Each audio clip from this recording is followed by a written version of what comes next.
sebelum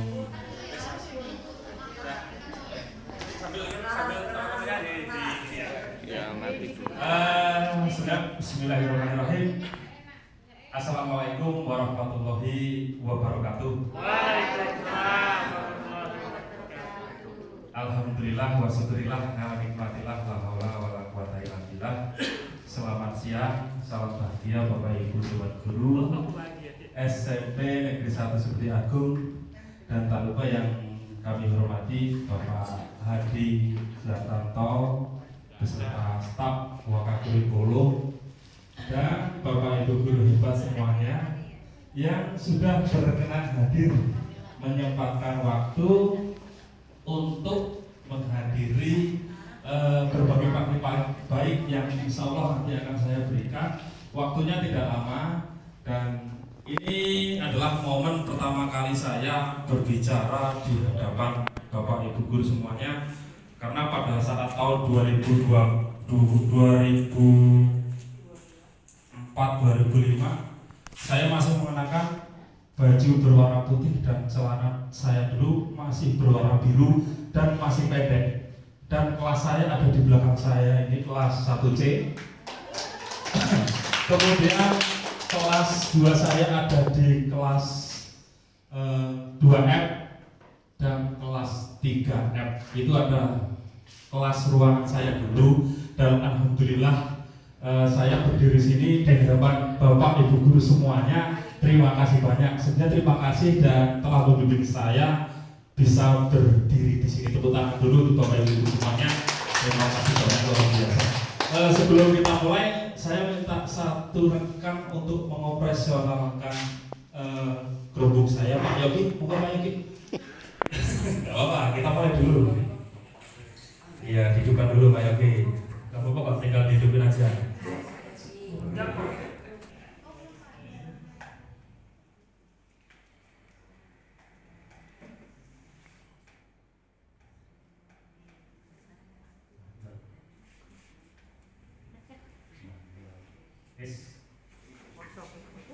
Sudah lihat di HP saya tahu ini tadi.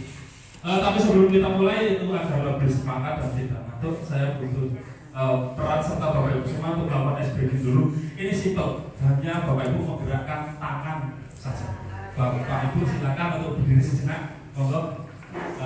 Tinggal ikutin instruksi saya agar suasananya lebih baik. Oke. Kalau saya bilang panjang, Bapak Ibu cukup menggerakkan tangannya sambil digerakkan pendek, tapi kebalikannya. Kalau saya bilang pendek, Bapak Ibu menggerakkan tangan panjang. Kita langsung contoh aja. Panjang, pendek, panjang, pendek. Oke, sekarang saya akan bernyanyi tetapi menggunakan lagu panjang pendek. Ya, siap ya? Nanti kalau misalkan panjang-panjang, pendek-pendek diikuti. Panjang-panjang, pendek-pendek. Nah seperti itu. Jangan sampai kebalik Bapak Ibu ya. 1, 2, 3. Panjang-panjang, pendek-panjang-pendek. Pendek-panjang. Ayo, ulangi lagi, sekali lagi ya. Konsentrasi. Kalau saya bilang panjang, berarti itu keberakannya dipendekkan. Nggak usah dibayangkan yang pendek seperti apa. Oke, siap ya Bapak Ibu semuanya. Oke, siap.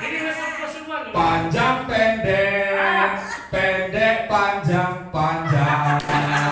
Oke, tepuk tangan. Tapi itu dulu nggak apa-apa. Oke, sekarang langsung saja Pak Hedi.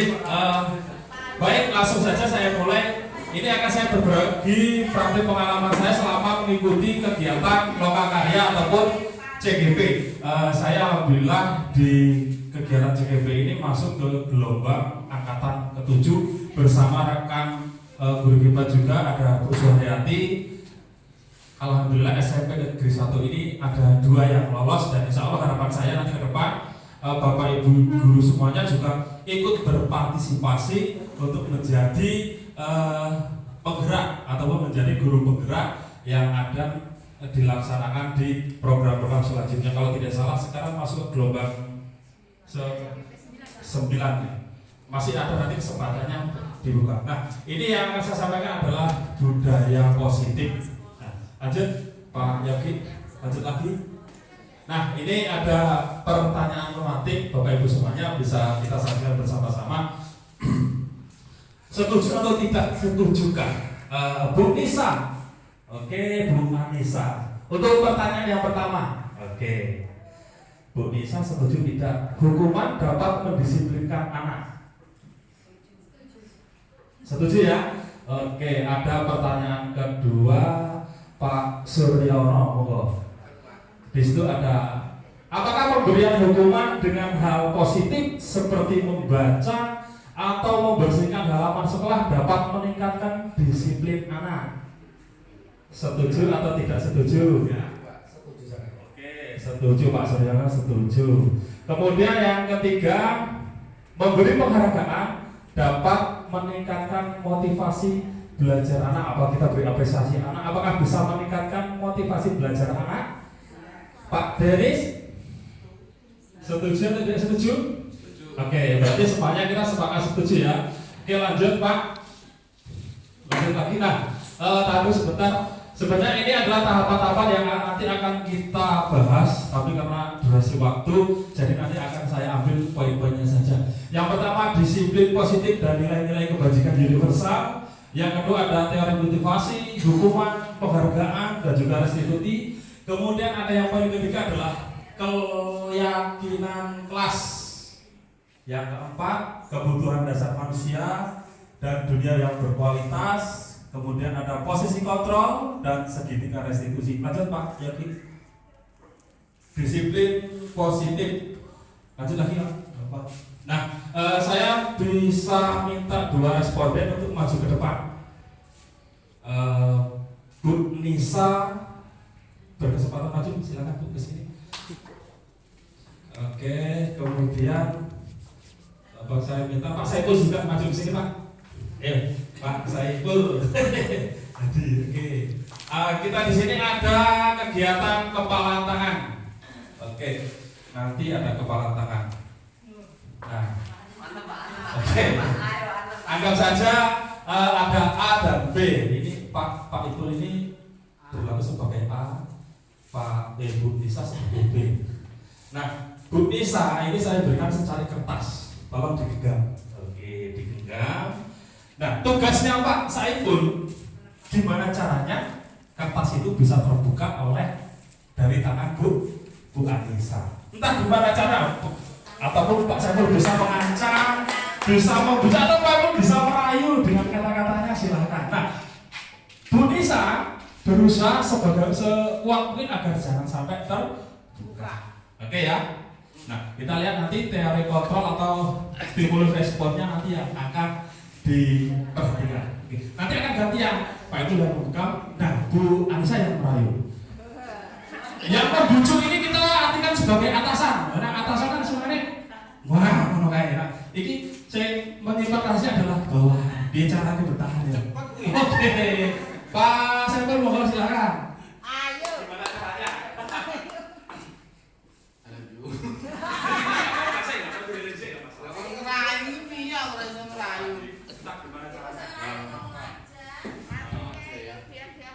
Bu, itu yang di kepala ibu itu kan sampah. Tadi untuk ingus loh, untuk ingus jorok. Ini jorok, biar saya buangin sini. Kena ingus tuh tadi. Tiga kesempatan yang pertama gagal, yang kedua diancam atau gimana? Silakan. Gimana cara? Kalau dengan kata-kata ya apa ini? Rebut ini. Oke, siap. Sampai jatuh kan Pak? Semuanya sampai terbuka ini Pak. Sampai wah lagi semocin.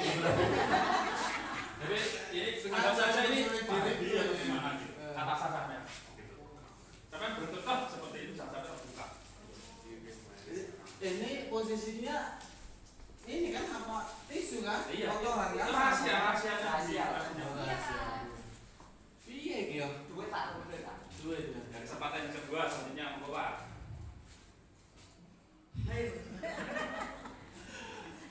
Aku gak bisa ungkapin kata-kata Oke, ini. jadi kita saksi. Yang ketiga apa? Apakah ancaman? Di situ bisa lihat, bisa menghabis atau Bapak menyuap dengan menggunakan uang 50 juta atau gimana caranya?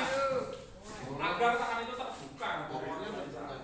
Tapi kan Bu Nisa tahu kalau saya cuma merayu, jadi ya kenangan ya Bang. Tak transfer 50 juta ya Pak. Oke, jadi gimana menurut ini? saya? Oke, silakan sekarang gantian. Gantian ya, Pak. Ini udah boleh dibuka ya, Pak? Buka. Isinya apa? Nah, amat Ya. bisa tuh Pak. Nah, baru satu. Udah bisa tuh Oke, Pak. silakan. Jadi bisa Pak. Ah, bisa. Iya, ini seperti tadi. Bisa saya buang ini. Nah, Sudah udah sudah kebuka dikatakan katanya. saya Pak. Gantian. Gantian ya, Pak? Oke. Rayu Bu. Rayu Bu. Rayu. Kipul dari mana? Hah? Oh, Wah, dari mana saya? Dari kantinnya. Coba buka tangannya. Apa yang di tangan? Apa yang di tangan? Halo. Ini yang di tangan, yang di kepala apa? Mana nggak ada. Kamu telat di kelas mau bisa. Udah loh. Kamu telat di kelas mau bisa. Udah Loh, telat nggak ada. nggak boleh. Udah. Nggak ada. Oke, terima kasih untuk Pak Saiful dan Bu Nisa, tepuk tangan dulu. Oke, sudah bergantian. Pada saat tadi dilaksanakan, Bu, apa yang terjadi pada Bu Anissa dan apa yang terjadi pada Pak Ipul sudah terlihat ya. Lanjut Pak Yabi. Nah, oke, ada dalam kegiatan ini saya ingin mencoba pendapat dari Bapak Ibu semuanya. Dari pertama Bu Sundari dulu untuk menjawab pertanyaan pertama pada kasus yang pertama. Oke, monggo Bu. Bu Anissa. Terima kasih Pak Agus atas kesempatannya untuk perubahan paradigma. Kemarin ada kegiatan kepalkan tangan. Tadi yang saya lihat malah Pak Ibu tidak berhasil ya merayu Bu Nisa. Sebenarnya karena memang sudah di set. Kemudian yang satu, apakah Anda atau dia membuka kepalan tangan Anda, apa Anda rasanya? Yang satu ya karena tadi itu Pak Saiful tidak bisa memberikan suatu langkah atau sesuatu yang bisa membuat Bu Nisa membuka tangannya. Kemudian yang kedua, Bu Anissa dia memberikan ancaman tadi sebenarnya. Oh itu sebenarnya akhirnya dengan terpaksa Pak Saiful ditukarkan tangan salah satunya. Saya rasa gitu. Oke, terima kasih tepuk tangan. Dari selanjutnya ini yang poin paling harus kita jawab bersama-sama, poin nomor 3. Dalam kegiatan ini sesungguhnya siapakah yang mempunyai ataupun yang memegang kendali atau kontrol untuk membuka atau menutup kepalan tangan? Oke, siapa? Pak Saiful bisa menjawab juga? Kita sendiri. Oke, jadi ini nanti akan ada kaitannya dengan stimulus respon dan juga teori kontrol. Lanjut, Pak Yogi. Oke, di sini ada perubahan paradigma tentang teori kontrol. Ini ada ilusi bahwa guru itu bisa mengontrol murid. Jadi ada permasalahan seumpamanya guru itu beranggapan bahwa kita sudah merasa hebat, kita sudah bisa menyuruh anak untuk berbuat ke sana ke sini. Nah, itu hanya sebuah ilusi. Padahal apa yang dilakukan oleh anak hanyalah semacam menuruti kemauan dari guru tersebut. Rasa tidak enak, kemudian kalau nggak dituruti kok guru ini dewe, seperti itu. Jadi juga harus ditekankan seperti itu. Kemudian ada poin yang paling bawah adalah orang dewasa memiliki hak untuk memaksa. Di sini mungkin saya juga pernah memaksa, tetapi juga Bapak Ibu Dewan Guru juga mungkin pernah melakukan seperti itu. Dah, kamu ke sana cuci WC. Nah, seperti itu. Datangnya telat, nggak pakai dasi, hukumannya disuruh nyuci WC. Gak nyambung seperti itu. Makanya nanti solusinya dari bimbingan konseling bagaimana agar hukuman itu bisa terkonsentrasi dengan apa jenis pelanggarannya yang ada pada anak. Lanjut Pak Yogi. Nah ini kalau di stimulus respon saya bisa mengontrol orang lain. Tapi kalau di teori kontrol diri kita sendiri, Anda tidak bisa mengontrol orang lain. Kenapa Pak Saiful tadi membuka tangannya? Karena Pak Saiful memberikan izin agar dirinya untuk menerima perintah dari Bu Bu Anissa. Seperti itu. Kemudian ada berpikir model menang kalah. Wah, hebat tadi Bu Anissa, hebat menang, bisa menyuruh Pak Saiful membuka. Tetapi di teori kontrol ini adalah berpikirnya adalah menang-menang seperti itu. Lanjut Pak Yogi. Nah, di sini lanjut lagi. Oke, sebelum jauh ini ada pengertian dari disiplin. Disiplin yang kita tahu sebenarnya apa Bapak Ibu pengertian dari disiplin yang selama ini? Apakah harus rajin datang tepat waktu, tidak terlambat di sekolah, harus mengenakan seragam? Apakah kita harus berdisiplin kembali? Nah, ternyata di sini makna dari disiplin adalah belajar. Belajar untuk menuju sebuah perubahan yang lebih baik seperti itu. Nanti akan saya share juga materi ini di WA group, jadi Bapak Ibu bisa untuk menjadi bahan pembelajaran. Lanjut Pak Yogi. Nah, di sini harapannya nanti nilai-nilai kebajikan universal seperti dari profil pelajar Pancasila.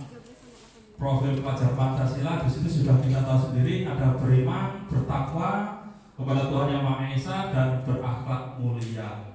Kemudian ada mandiri, bernalar kritis, berkebudayaan global, bergotong royong dan kreatif. Nah, saya minta contoh satu saja dari Bapak Ibu Dewan Guru semuanya untuk yang beriman, bertakwa yang poin pertama.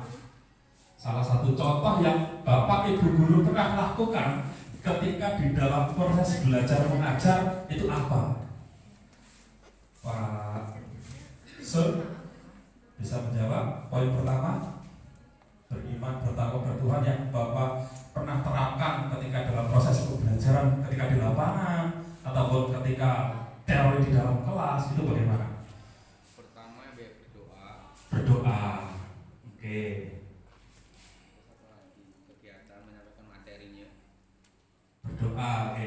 Terutama mungkin mengucapkan salam seperti itu ya. Kemudian mungkin Bapak juga sudah paham. Kemudian berkebinekaan global, Pak Budi, yang pernah dipraktekkan atau yang pernah disalurkan terhadap siswanya ada di kelas. Apa itu Pak tadi Pak? Berkebinekaan global. Berkebinekaan global, menghargai Dari toleransi seperti itu, kayak luar biasa. Kemudian yang poin terakhir, Bu Murni, suatu kehormatan untuk menjawab poin terakhir, kreatif. Ini juga kemarin sudah kita praktekkan pada saat kegiatan kemarin yang sudah pernah Ibu praktekkan di kelas. Oke, kreatif itu mungkin yang sifatnya inovatif. Apa yang pernah Ibu berikan kepada murid? Kreatifnya anak-anak di kelas itu membuat sesuatu karya yang bisa dinilai dengan baik. Oke. Terutama karyanya yang positif lah, yang jelas ya. Oke. Untuk kita. Dan kemudian kekreatifan anak itu juga menunjang, memotivasi kawan-kawan di sekitarnya atau di sekelilingnya. Itu menurut saya. Oke, ya terima kasih. Lanjut Pak Yogi, kita kaitkan kembali. Nah, kita langsung masuk ke materi yang kedua, yaitu teori motivasi, hubungan, penghargaan, dan restitusi. Lanjut Pak. Nah, ini motivasi itu bisa berasal dari diri sendiri dan bisa berasal dari luar diri kita. Seperti tadi pada kasus yang sudah kita saksikan bersama, motivasi yang dari luar itu apakah diperagakan oleh Bu Anissa ataupun oleh Pak Saiful. Lanjut. Oke, ini adalah Bapak Ki Hajar Dewatoro kita.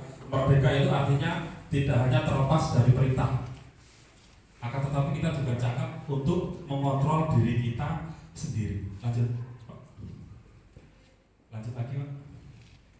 Lanjut lagi. Oke. Ini ada pertanyaan di sini. Silakan nanti Bapak Ibu jawab. nanti masuk video, nanti akan saya upload di YouTube. Jadi nanti video ini akan dilihat oleh fasilitator saya, Bapak Abbas Sairrohmat dari Semarang. Ini ada tindakan guru yang sudah saya tulis di sini. Mungkin ada beberapa yang sudah Bapak Ibu praktekkan. Kemudian di sebelahnya ada hukuman atau konsekuensi. Oke, tapi sebelumnya saya minta pendapat nih sama Pak Budiono. Oke, Pak Budiono, apa sih Pak hukuman itu bedanya dengan konsekuensi? Monggo. Ya Pak, jadi kita kesini kita ambil pendapatnya dari beliau Bapak Budiono. Monggo Pak.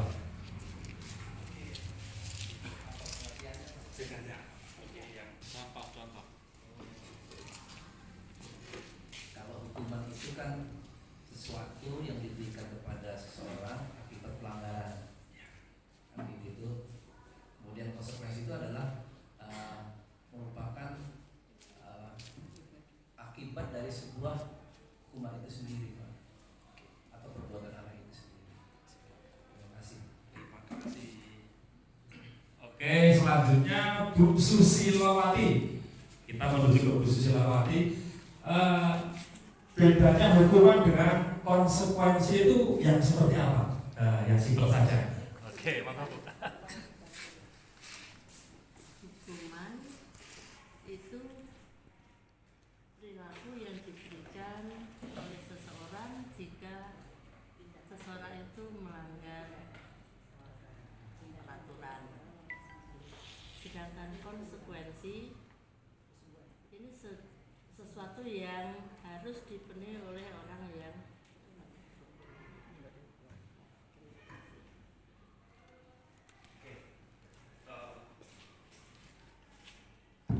Oke, jadi kita simpulkan bahwa hukuman itu bersifat memaksa, spontanitas pada saat itu juga. Kita seperti berpikir begitu melihat anak datang terlambat, udah sini kamu sini nyapu. Padahal terlambat baru 2 menit, terlambat baru 3 menit. Kalau konsekuensi adalah akibat dari suatu perbuatan tersebut, itu akibatnya bisa positif dan juga bisa negatif. Kalau yang positif, kalau kalian bisa belajar dengan rajin, kemudian memperhatikan apa yang diterangkan oleh guru, itu mungkin hasilnya kalian nanti akan mendapatkan peringkat atau kalian menjadi pintar. Tapi kalau kalian tidak berusaha belajar rajin, kemudian malas-malasan, konsekuensinya akan menjadi kurang apa Bapak Ibu?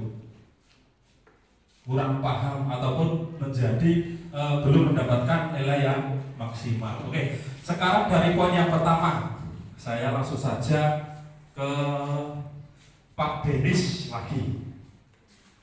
Di situ ada sebuah tindakan guru mencatat 100 kali di dalam buku kalimat. Saya tidak akan terlambat lagi. Karena terlambat ke sekolah itu konsekuensi ataupun hukuman. Nanti ada jawabannya. Oke, silakan. Itu merupakan hukuman. Konsekuensi atau hukuman? Itu merupakan hukuman. Hukuman. Oke. Pak Denis menjawab, mencatat 100 kali di dalam buku kalimat saya tidak akan terlambat lagi karena terlambat ke sekolah. Hukuman. Kemudian poin kedua, ini kaitannya dengan Pak Suri. Lari mengelilingi lapangan basket 2 kali Pak, karena terlambat hadir sekolah. Ini konsekuensi atau hukuman? Hukuman itu ya. Apa Pak?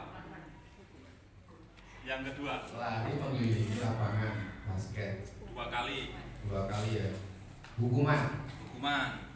Poin yang ketiga,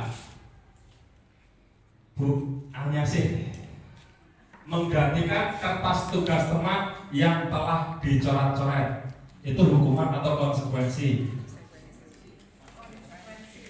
Oke, konsekuensi. Kemudian yang selanjutnya, membersihkan tumpukan air, tumpahan air yang ada di meja tulis karena tersenggol pada saat proses pelajaran. Pak, monggo. Oke. Konsekuensi. Jawabannya kan jadi ya. Kemudian yang selanjutnya Pak Dodi. Murid disuruh untuk tidak mengenakan sepatu. Murid disuruh untuk tidak mengenakan sepatu seharian di sekolah karena tidak mengenakan sepatu hitam. Hukuman atau konsekuensi? Konsekuensi.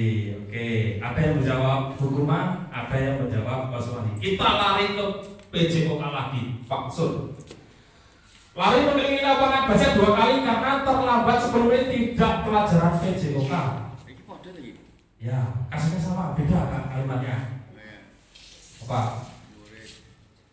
Yuk kita lihat di Trabara dulu. Konsekuensi atau hukuman, Pak Sur? Hukuman aja, hukuman. Hukuman. Ya. Lanjut Pak. Nah tadi kita sudah menjelaskan apa sih hukuman, terus bedanya dengan konsekuensi. Lanjut Pak. Nah jawabannya seperti ini. Oke, yang pertama adalah mencatat 100 kali itu adalah hukuman karena tidak ada kaitannya dengan perbuatannya. Wah aku terlambat kok hukuman aku mau nyatet. Mungkin Bapak Ibu juga pernah melakukan seperti itu. Kemudian yang kedua, lari mengelilingi lapangan basket 2 kali karena terlambat hadir di sekolah. Pak Sur, sepakat tadi ya? Oke, hukuman. Kemudian murid diminta untuk push up 15 kali karena tidak mengenakan masker. Orang bawa masker, kon push up. Harusnya kalau tidak bawa masker mungkin konsekuensinya mungkin silakan ke mana? Ke koperasi, silakan untuk memberi masker ataupun bisa pulang ataupun diantarkan seperti itu. Kemudian membersihkan tumpahan air. Iya, karena perbuatan itu adalah konsekuensi. Jadi seperti ya Bapak Ibu, lari juga sama itu adalah konsekuensi karena pada saat pembelajaran itu sudah berlangsung. Lanjut Pak.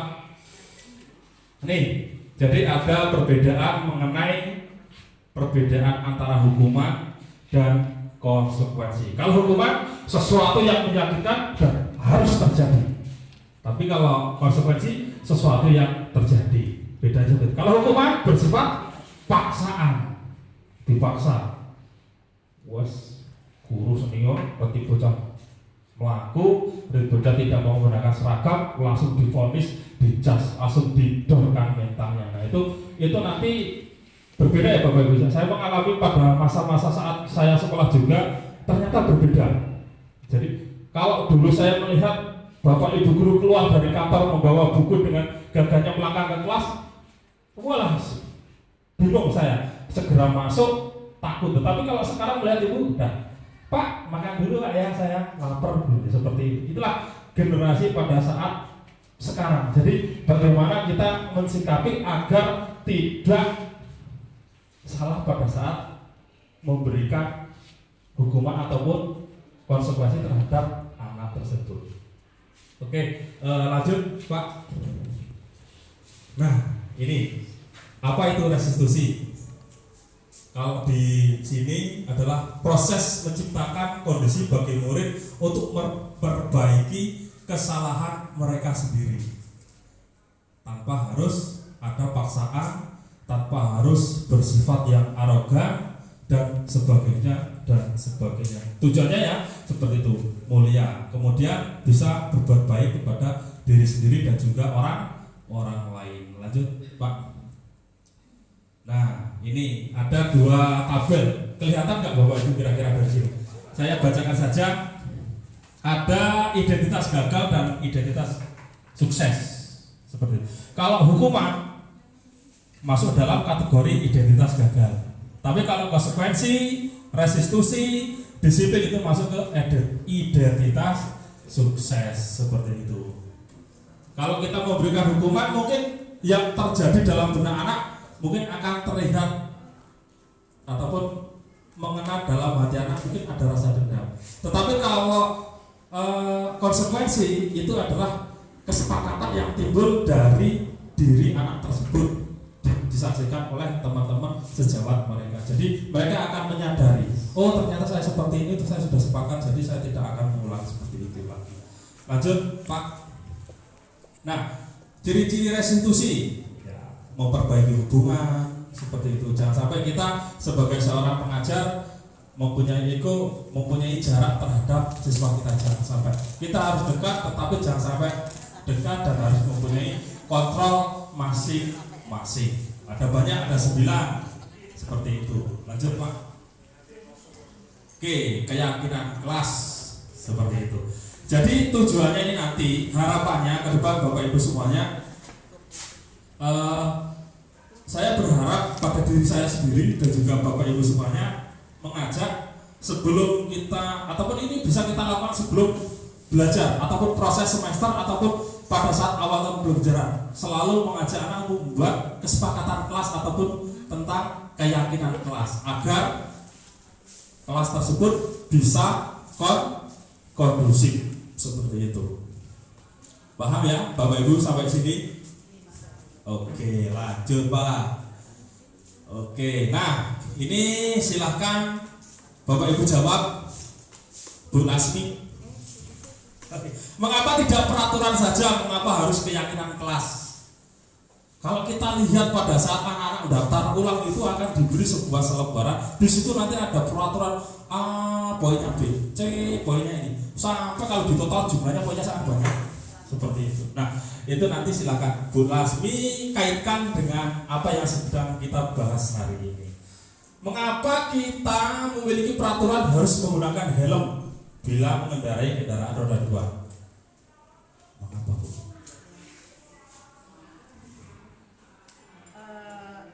Assalamualaikum warahmatullahi wabarakatuh. Apa yang ditanyakan Bapak Agus terkait mengapa kita harus memakai helm di saat berkendara, karena itu sudah merupakan suatu aturan yang dibuat oleh suatu lembaga. Jadi bila mana kita melanggar peraturan tersebut, ya kita wajib ditindak ataupun dikenakan sanksi ataupun hukuman. Jadi itu adalah suatu peraturan yang wajib harus kita indahkan atau kita taati. Tanpa peraturan saya yakin semua akan berjalan tidak sesuai dengan apa yang kita inginkan. Bisa jadi amburadul. Itu aja Pak yang dapat saya sampaikan. Terima kasih. Wassalamualaikum warahmatullahi wabarakatuh. Baik, ya terima kasih Ibu Sulasmi selaku guru pembimbing dari BK. Selanjutnya ada pertanyaan yang kedua. Ini silakan Bu Muji. Iya. Mengapa kita harus memiliki peraturan 3M? Harus menggunakan masker, mencuci tangan, menjaga jarak 1,5 meter. Ini mungkin pada saat COVID itu kemarin materinya. Kenapa Bu? Mungkin tujuannya apa? Agar bisa tujuan dari kita melakukan peraturan 3M. Iya. Agar mengapa kita harus memiliki peraturan tersebut? Agar masyarakat tidak tertular dengan COVID. Iya. Harapannya seperti itu. Oke. Kemudian yang ketiga, Pak Kardi. Monggo, mapel dari ilmu pengetahuan alam. Mengapa sih Pak kita harus memiliki peraturan harus datang tepat waktu pada saat mengikuti pelatihan ataupun kegiatan di sekolah? Monggo Pak. Why? Masih tentang why.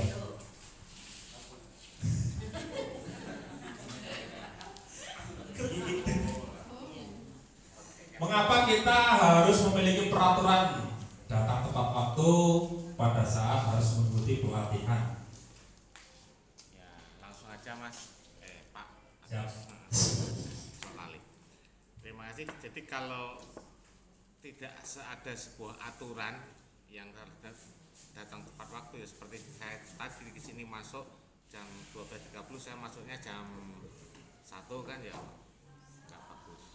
Jadi harus ada sebuah peraturan supaya kita mengikat kita untuk disiplin. Terima kasih. Terima kasih Pak Kadri atas jawabannya. Lanjut Pak Yafi. Nah, ternyata kalau kita kaitkan dengan apa yang sudah kita ulas ataupun kita ulas tadi, ternyata peraturan kelas lingkupnya hanya sebagian kecil yang ada di tengah. Nah, ternyata harapannya nanti ketika Bapak Ibu mengajar bisa ataupun membuat sebuah keyakinan kelas tersebut. Terserah ibu mau menginginkan kelas keyakinannya mungkin kelas yang humanis, kelas yang saling menyayangi, kelas yang saling bertoleransi. Seperti maaf kelas saya mungkin ada yang beragama Islam, ada yang beragama lain seperti itu. Saya sangat merasakan tersebut. Kemudian harapannya nanti bisa menimbulkan ruang lingkup yang positif dan nanti ke depan bisa menciptakan budaya positif yang ada di sekolah SMP Negeri 1 Seputih Agung. Lanjut Mas Oki. Nah, di sini silakan Bapak Ibu bedakan yang mana sih yang merupakan keyakinan kelas, apakah di sebelah barat atau di sebelah timur. Semuanya sama-sama kesepakatan kelas. Yang merupakan keyakinan kelas itu yang mana? Ini kesempatan Pak Arif, Mr. Arif Sapari. Ya. Di sini ada sebuah pernyataan dari bakat tersebut, di sebelah barat apa di sebelah timur yang merupakan keyakinan kelas. Sama-sama kesepakatan mana yang lebih dominan dari keyakinan kelas. Barat apa timur? Yang setuju barat angkat tangan, yang setuju timur angkat tangan juga. Coba yang timur mana? Keyakinan atau kesepakatan? Timur yang keyakinan kelas. Yang kanan ini keyakinan.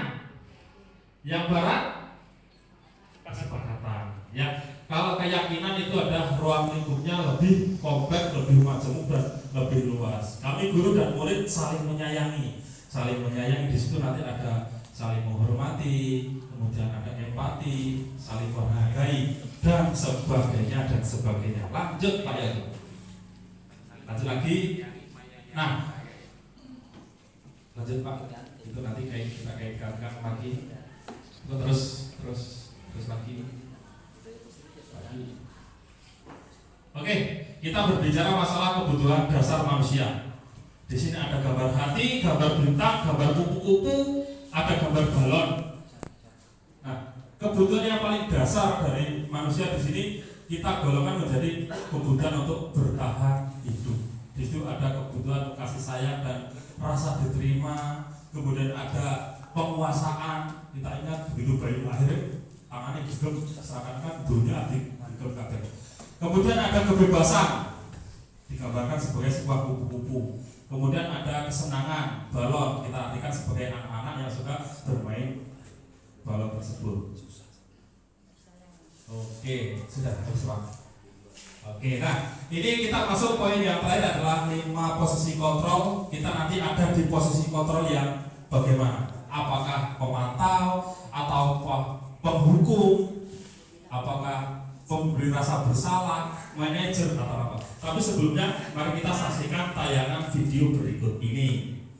Oke.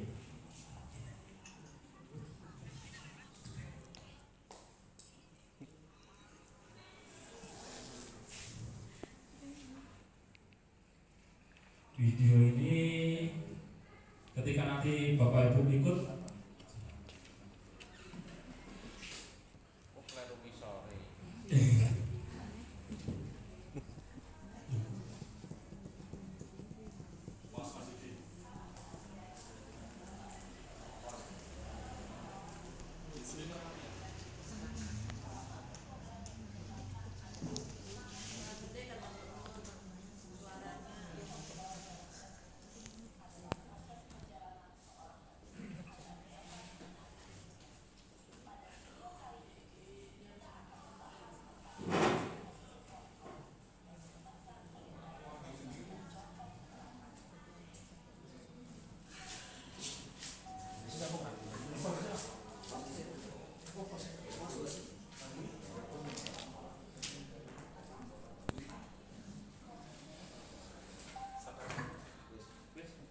Pembuat rasa bersalah.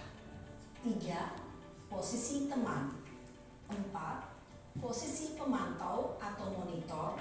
Dan 5. Posisi manajer. Untuk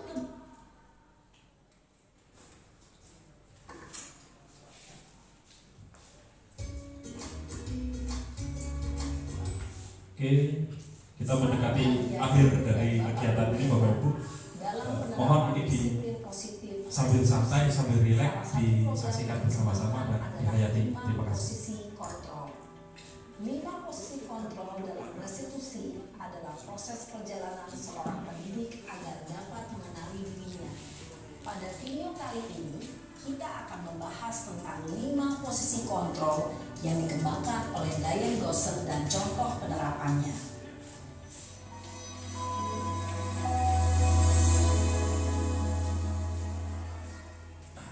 5 posisi kontrol itu adalah 1. Posisi penghukum, 2. Posisi pembuat merasa bersalah, 3. Posisi teman, 4. Posisi pemantau atau monitor, dan 5. Posisi manajer. Harapannya nanti untuk posisi 5. Memahami kelima posisi tersebut, mari kita saksikan kasus Naren yang terlambat hadir 20 menit di sekolah dan melihat bagaimana kelima posisi kontrol dalam menghadapi masalah tersebut. Cekidot. Memasuki posisi penghukum.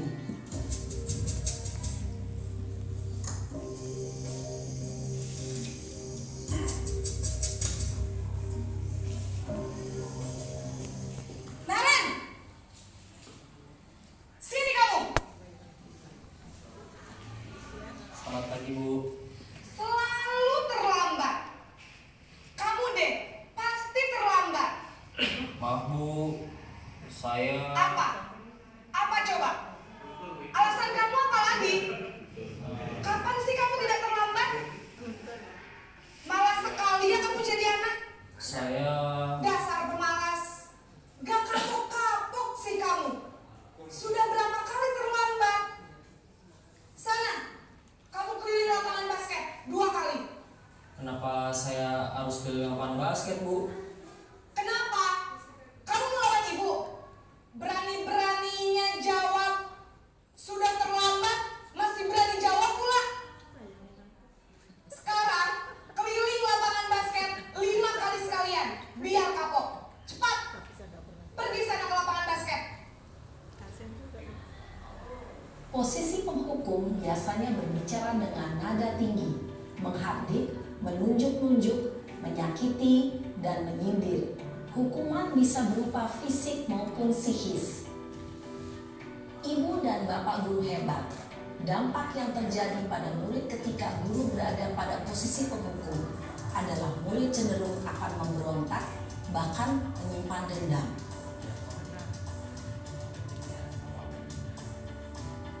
Masuk ke posisi 2. Posisi membuat rasa bersalah dengan bintang yang sama. Betul lagi Om. Kita anggap saja betul. Bukan itu Nasrin. Selamat pagi Bu. Naren.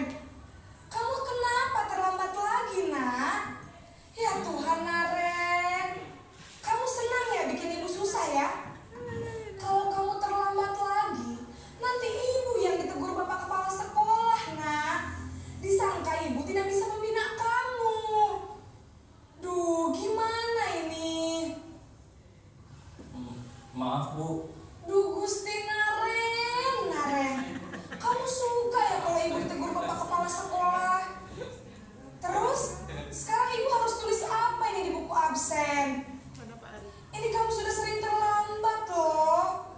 Ibu harus apa coba? maaf Bu, maaf sekali. Ya sudah, lain kali jangan bikin ibu susah lagi anak ya.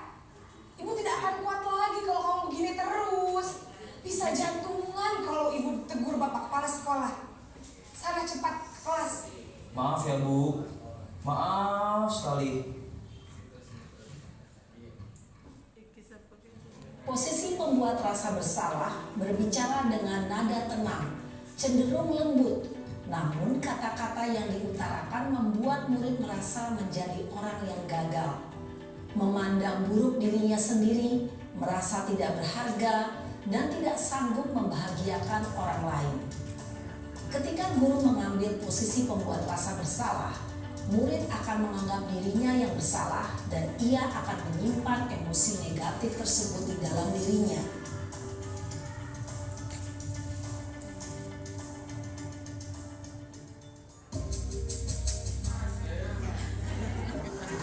Sekarang Trigo nih.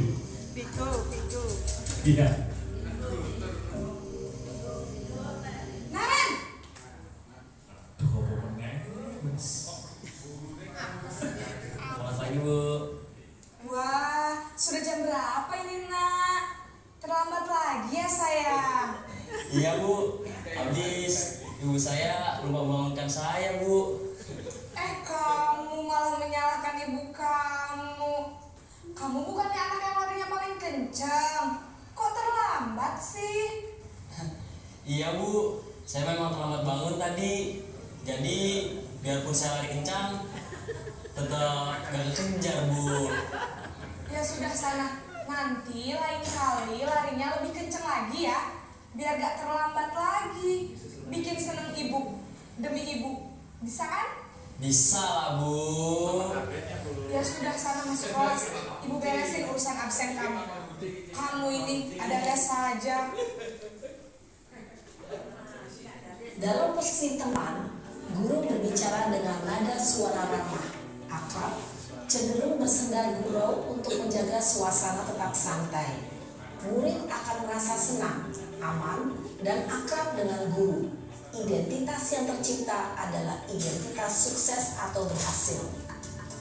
Namun, perlu diingat, karena ini masih dorongan eksternal, maka ada faktor ketergantungan dari murid kepada orang tertentu. Di sini, guru absennya, sehingga di lain waktu, murid bisa berperilaku baik, namun hanya kepada orang-orang tertentu saja.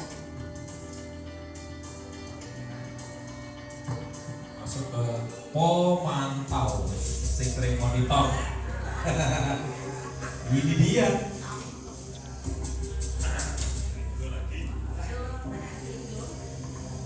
Naren,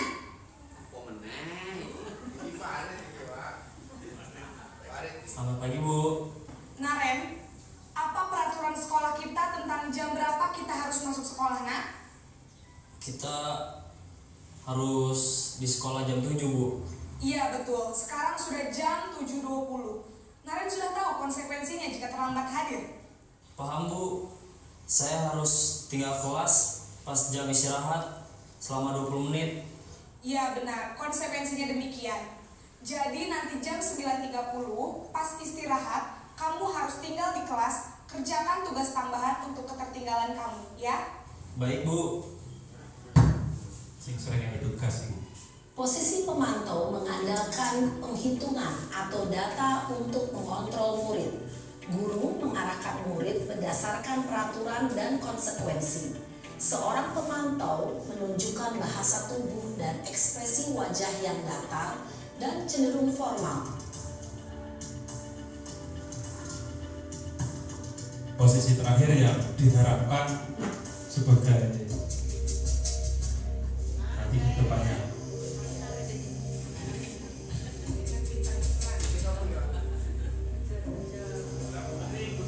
Naren,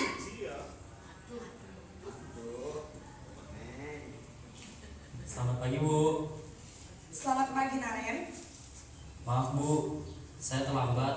Iya, sekolah masuknya jam 7, sekarang sudah jam 7.20.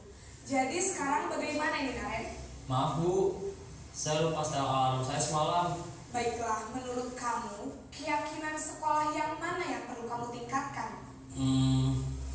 Menghargai diri sendiri dan orang lain mungkin ya Bu. Setuju. Jadi, apakah Naren meyakini prinsip saling menghormati tersebut? Iya Bu, saya meyakininya.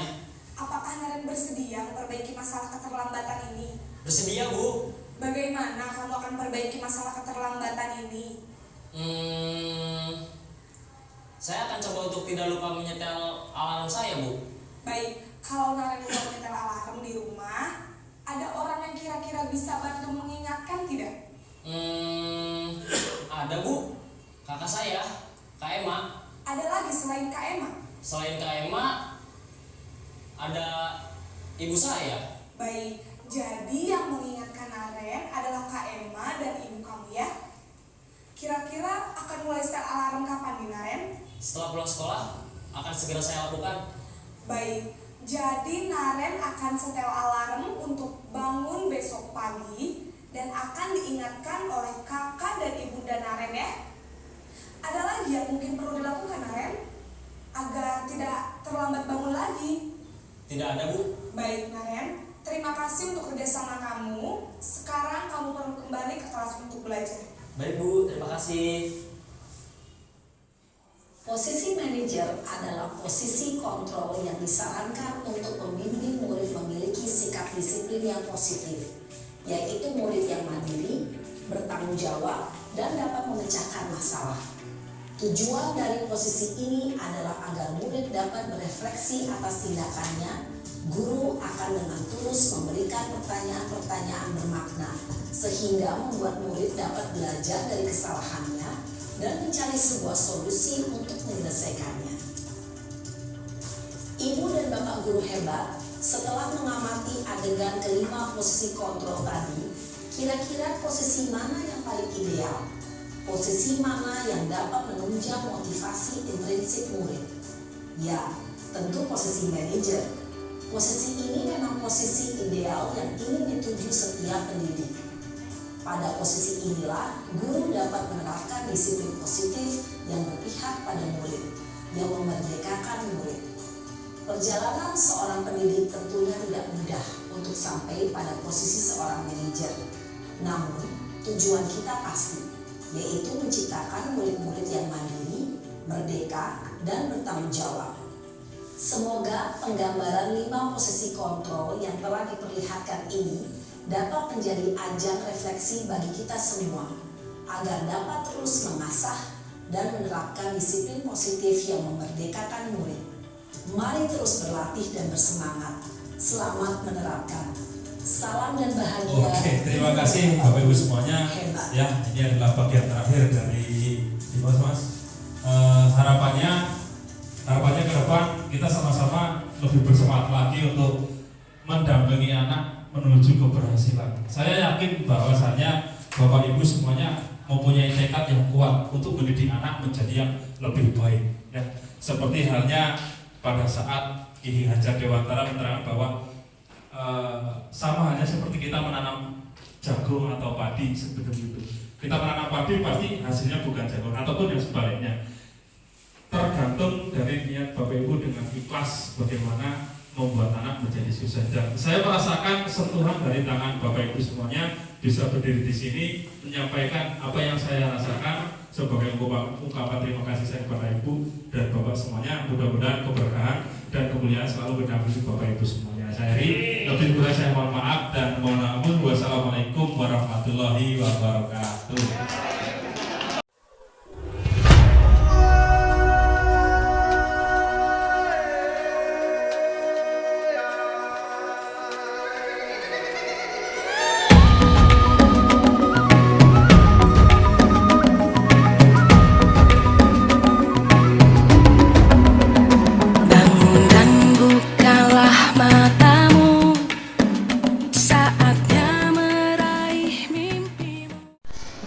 Assalamualaikum warahmatullahi wabarakatuh. Waalaikumsalam warahmatullahi wabarakatuh. Salam dan bahagia, Om Swastiastu, Namo Buddhaya, salam kebajikan. Rahayu, rahayu, rahayu. Selamat pagi anak-anakku semuanya. Pagi. Gimana kabarnya hari ini? Baik. Sudah sarapan belum? Sudah.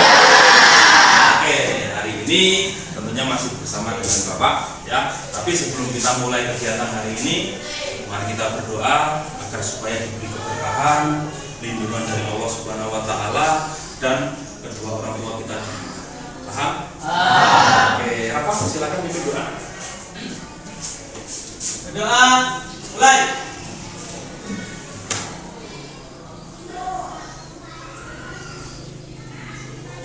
Berdoa selesai. Oke, hari ini Bapak akan melakukan kegiatan pembentukan kesepakatan tentang keyakinan kelas. Ya. Jadi keyakinan kelas nanti seperti kalian lihat yang ada di papan tulis, ini Bapak sudah menyediakan beberapa bentuk tabel. Kalau di samping ini namanya adalah tabel Y, ini adalah tabel T. Paham? Nah, yang kita isi nanti adalah tabel yang sebelah sini. Oke? Paham? Nah, di sini nanti ada sebuah kata ataupun stimulannya adalah terdengar. Di sini terlihat, ini perilaku. Nah, harapannya kelas kita nanti kelas 8H, kalian ingin terlihat kelas 8H ini seperti apa sih? Sudah ada gambaran? Nah, kemudian ini terdengar. Saya ingin mendengarkan kata-kata yang seperti apa sih di ruangan ini? Sudah tergambar? Nah, kemudian yang berperilaku ini, saya ingin menciptakan perilaku yang seperti apa sih di keadaan kelas kita ini? Sudah paham? Tujuan dari keyakinan kelas ini nanti adalah supaya nanti apa yang kalian tulis nanti di sini kita sepakati bersama dan kita terapkan di lingkungan kelas dan juga lingkungan sekolah. Nah, di sini Bapak menyediakan ya kertas kecil yang sudah Bapak sediakan di meja depan. Nanti silakan maju satu-satu. Satu anak silakan ambil satu lembar. Jadi di sini ada 4. Nah, silakan nanti ambil. Ya. Misalkan Siti ambil warna ini 1. Ya. 1, kuning 1, kemudian yang biru 1. Paham ya? Silakan maju dengan tertib, tidak usah berebut. Paham? Silakan dari yang paling ujung. Silakan ambil satu lembar.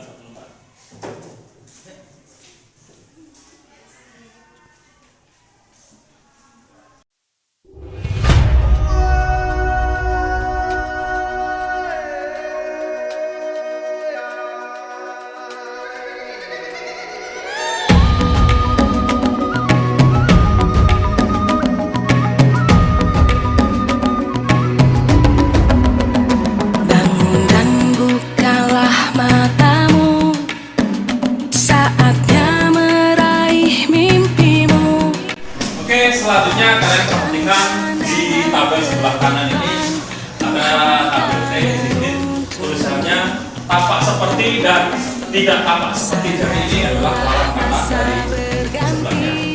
Misalkan saya pengen melihat kelas ini saling menghargai, menyayangi. Jadi kalian tuliskan di kertas kecil tersebut. Kemudian di bagian yang tidak tampak seperti ini, berarti kalau lawan katanya saya tidak ingin melihat kelas yang kita belajar Pancasila, kita bernafas dalam sila-silanya. Kita belajar Pancasila, ayo kita jaga untuk Indonesia. Bersatu dalam perbedaan, berpegang tangan dan berlari. Singkirkan egomu, oh kawan, demi negeri ini. Jadilah generasi emas, cerdas berkarakter itu kita. Berjuang dan harus berani kita. Oke ya, selanjutnya sekarang Bapak persilakan yang sudah selesai menuliskan nilai-nilai kebajikan di situ. Sekarang tempelkan di bagian terdengar. Ya, silakan ambil satu yang sudah kalian tulis. Kemudian maju satu-satu secara tertib. Kemudian tempelkan di papan tulis yang sudah Bapak sediakan. Oke, silakan. Pertama contoh dari Asika. Maju sini Asika. Tempelkan di sebelah sini. Ini rapi nanti. Oke, selanjutnya siapa yang mau menempelkan bagian di sini? Yang punya apa? Silakan. Oke, maju. Maju. Banyak orang maju. Gerak. Maju. Satu. Ya.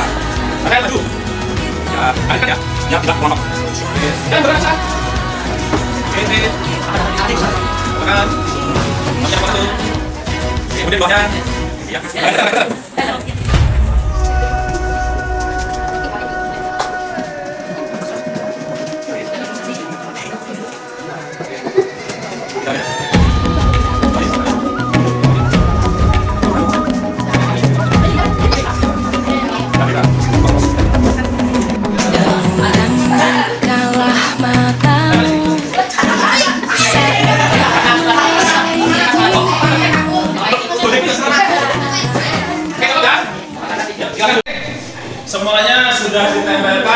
di tabel atau tabel T. Nah, ini semuanya yang kalian tempelkan ini adalah sebuah harapan. Nilai-nilai kebajikan yang ada dalam keinginan kalian masing-masing. Oke, coba di bagian paling atas terdengar di sini. Saya ingin mendengarkan bahwa kelas saya mempunyai prestasi, Pak. Kemudian ada juga yang ingin mengharapkan saya ingin kelas 8H selalu terlihat ceria, baik dan sopan. Kemudian ada juga salah satu di sini, saya ingin mendengarkan kata-kata yang sopan dan tidak kotor, Pak. Ya, ini semuanya adalah nilai-nilai kebajikan yang ada dalam harapan diri kalian masing-masing. Harapannya ke depan ini nanti bisa kita terapkan di dan juga sekolah.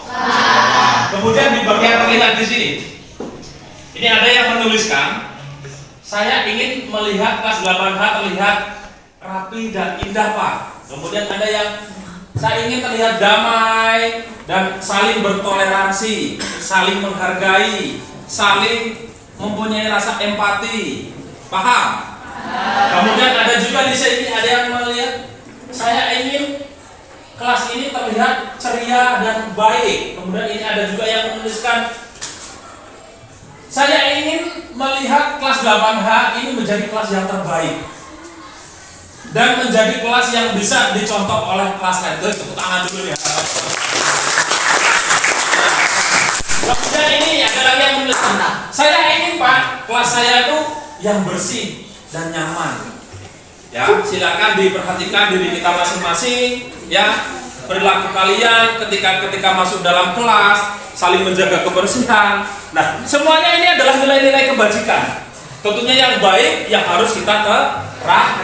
Nah, kita masuk yang di bagian perilaku di sini. Saya ingin berperilaku jujur, Pak, baik, tertib, sopan, dan juga harus menerapkan rasa kedisiplinan.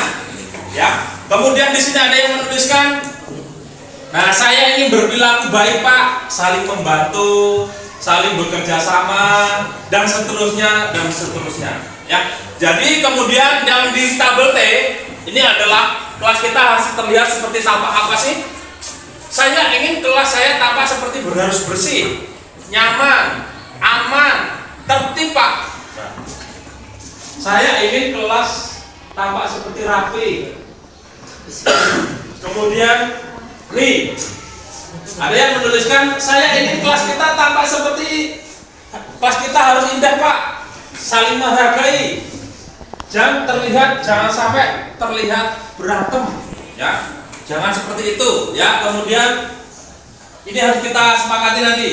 Nah, ini juga ada yang menuliskan kelas kita harus wangi, kelas kita harus terlihat bersih dan tidak kotor dan saling menghargai.